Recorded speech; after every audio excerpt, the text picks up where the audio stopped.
السلام علیکم ورحمۃ اللہ وبرکاتہ۔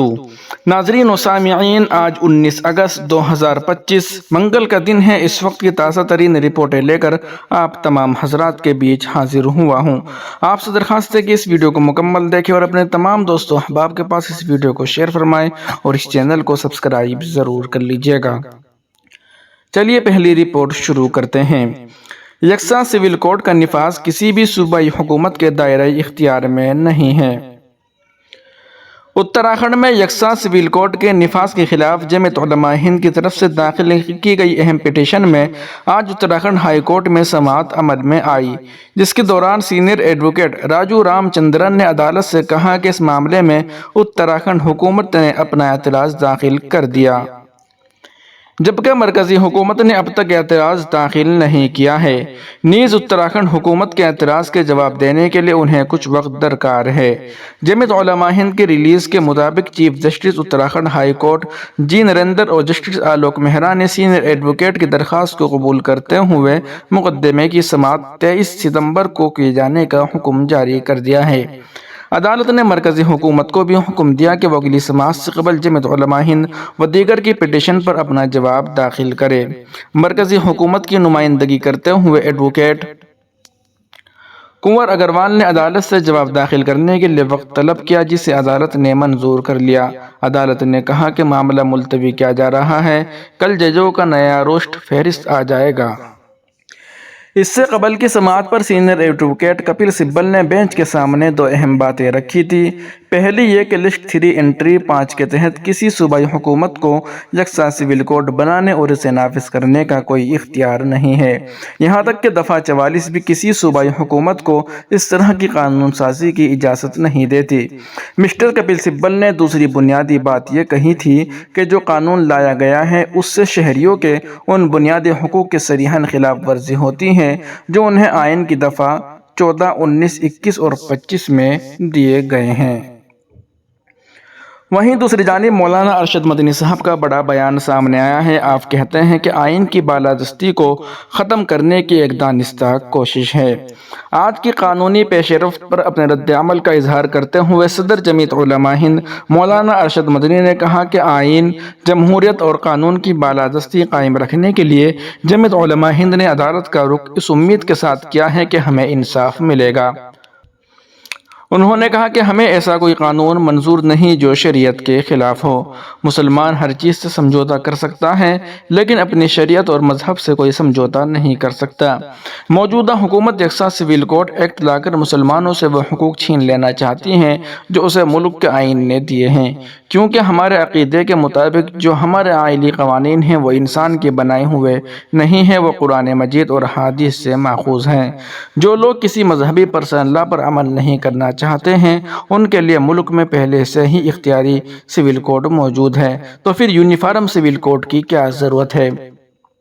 مولانا ارشد مدنی نے کہا کہ ہندوستان جیسے عظیم جمہوری ملک میں ایک سیکولر آئین کے موجود رہتے ہوئے جس طرح یہ قانون لایا گیا ہے وہ جانبدار، امتیازی اور تعصب کا مظہر ہی نہیں۔ آئین کی بعض دفعات کا حوالہ دے کر جس طرح قبائل کو اس قانون سے الگ رکھا گیا وہ اس بات کا ثبوت ہے کہ مسلمانوں کی سماجی اور مذہبی شناخت کو مجروح اور ختم کرنے کی غرض سے یہ قانون وضع کیا گیا ہے۔ انہوں نے یہ بھی کہا کہ آئین نے اقلیتوں کو بھی خصوصی اختیارات دیے ہیں مگر ان کا لحاظ نہیں رکھا گیا۔ یہی نہیں، عام شہریوں کو بھی آئین میں بنیادی حقوق فراہم کیے گئے ہیں، چنانچہ یہ قانون شہریوں کی بنیادی حقوق کی نفی کرتا ہے۔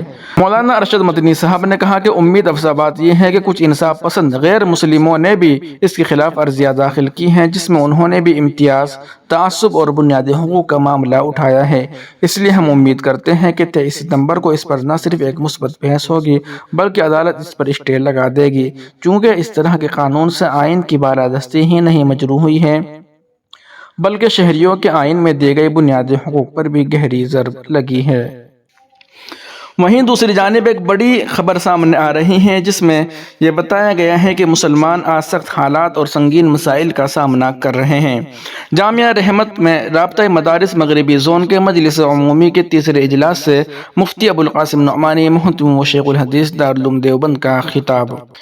یہاں جامعہ رحمت میں دارالعلوم دیوبند کے تحت چلنے والی تنظیم رابطہ مدارس کے مغربی زون نمبر 3 کے مجلس عمومی کے سالانہ تیسرے اجلاس کا انعقاد کیا گیا۔ اجلاس میں سہارنپور کمشنری کے ضلع سہارنپور ضلع شامری کے رابطہ مدارس سے مربوط 400 مدارس کے مندوبین نے شرکت کی۔ اجلاس کے مہمان خصوصی کے طور پر دارالعلوم دیوبند کے محتمم و شیخ الحدیث وکل ہند صدر رابطہ مدارس مفتی ابوالقاسم نعمانی نے خطاب کرتے ہوئے کہا کہ ہندوستان کے مسلمان آج سخت حالات اور سنگین مسائل کا سامنا کر رہے ہیں۔ انہوں نے کہا کہ ہمارے ایمان و عقائد پر حملے ہو رہے ہیں، ارتداد کی لہر چل رہی ہیں اور دین کو مٹانے کی سازشیں ہو رہی ہے۔ ایسے حالات میں مدارس اور مکاتب کی اہمیت پہلے سے زیادہ بڑھ گئی ہے۔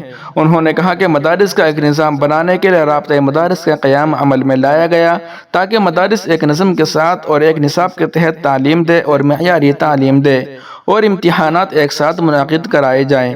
انہوں نے تعلیم بالغاں اور خواتین کی تعلیم پر بھی زور دیا تاکہ خواتین کسی فتنے کا شکار نہ ہوں۔ انہوں نے شکیلیت کے فتنے کا خاص طور پر ذکر کیا اور کہا کہ شکیلیت کا فتنہ خواتین میں سرایت کر رہا ہے۔ انہوں نے ارباب مدارس کو مدارس کی ملکیت کے کاغذات کے مکمل ہونے، حساب کتاب صاف شفاف رکھنے اور رجسٹریشن لازمی کرائے جانے کی طرف خاص طور پر توجہ دلائی۔ انہوں نے بچوں سے متعلق چلڈرن ایکٹ کا بھی حوالہ دیا اور کہا کہ مدارس کو اس سے استثناء حاصل نہیں ہے۔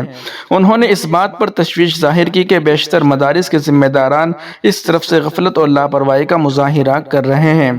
مدرسہ مظاہر العلوم کے نائب ناظم، امین عام اور دارالعلوم دیوبند کی شورا کے رکن مفتی سید محمد صالح الحسنی نے مدارس کی دینی اہمیت پر روشنی ڈالی اور کہا کہ مدارس دینیہ ہماری دنیا اور آخرت کا اصل سرمایہ ہے۔ مفتی اشرف عباس صاحب قاسمی استاذ دارالعلوم دیوبند نے کہا کہ اصل چیز تعلیم و تربیت ہے، باقی سب اس کے تابع ہیں۔ مولانا حبیب اللہ مدنی رکن عاملہ رابطہ مدارس مغربی زون نمبر 3 نے گزشتہ سالانہ امتحانات کی رپورٹ پیش کی اور امتحانات میں بعض اصلاحی امور کی طرف توجہ دلائی۔ مولانا ڈاکٹر عبدالمالک محتمم جامعہ رحمت و سیکریٹری رابطہ مدارس مغربی زون نمبر 3 نے اپنے افتتاحی خطبے میں کہا کہ مدارس ملت کے فکری اور تہذیبی قلعے ہیں۔ ان کا تعلیمی اور علمی معیار قائم رکھنا، ان مدارس کو مضبوط اور منظم رکھنا اور اصلی فتنوں کا مقابلہ کرنا ارباب مدارس کی ذمہ داری ہے۔ مولانا محمد عاقل قاسمی صدر رابطہ مدارس مغربی زون نمبر 3 نے اپنے صدارتی خطبے میں کہا کہ اسلام میں تعلیم کا مقصد صرف رضا الہی ہے، اس لیے طلباء کو یہ بات ذہن نشین کرانی ہے کہ تعلیم ملازمت کے لیے نہیں بلکہ تفقہ فی الدین اور دعوت اللہ کے لیے ہے۔ انہوں نے کہا کہ ارباب مدارس یہ نہ بھولے کہ طلباء قوم کی امانت ہے۔ اسباق کی پابندی، نصاب کی تکمیل، امتحانات میں احتیاط اور دارالاقامہ کے نظم و ضبط پر خاص توجہ دی جائے۔ در اسلام مدرسہ مظاہر العلوم کے نائب ناظم و امین عام مفتی سید محمد صالح الحسنی کو دارالعلوم دیوبند کی شورا کا رکن بنائے جانے پر حضرت کو اعزاز سے نوازا گیا۔ اجلاس میں مدرسہ مظاہر العلوم بخش سمیت دونوں اضلاع کے 400 مدارس کے مندوبین و دیگر سرکردہ شخصیات نے شرکت کی۔ ناظرین و سامعین، ان اہم رپورٹوں کو آپ سن اور دیکھ رہے تھے محسن اسلام یوٹیوب چینل پر۔ تمام تازہ ترین اپڈیٹ حاصل کرنے کے لیے ابھی ویڈیو کے نیچے سبسکرائب والے آپشن پر کلک کر کے اس چینل کو سبسکرائب ضرور کر لیجئے گا۔